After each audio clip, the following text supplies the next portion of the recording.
ఈ రోజు మమ్మల్ని మా పార్టీని మా కార్యకర్తల్ని ఎవరెవరైతే వేధిస్తున్నారో నేను మా నాయకులందరికీ చెప్తున్నా, వాళ్ళ పేర్లు రాసి పెట్టుకోండి. మళ్ళీ మన గవర్నమెంట్ వచ్చిన తర్వాత అన్ని లెక్కలు రివెంజ్కి రెడీ 1000% అన్ని లెక్కలు తెలుస్తాం. ఎందుకంటే ఒక ప్రైవేట్ సైన్యం లాగా పనిచేస్తూ ఉన్నారు ఇవాళ పోలీసులు ఈ రాష్ట్రంలో.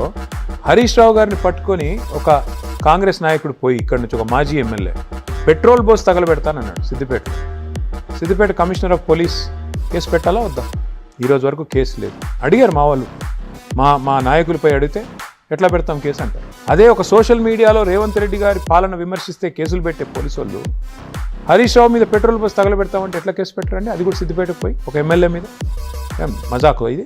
అందుకే అంటున్నా, ఎవరెవరైతే ఈ అతివేషాలు వేస్తున్నారో ముమ్మాటికి వాళ్ళ లెక్కలు తెలుస్తాం.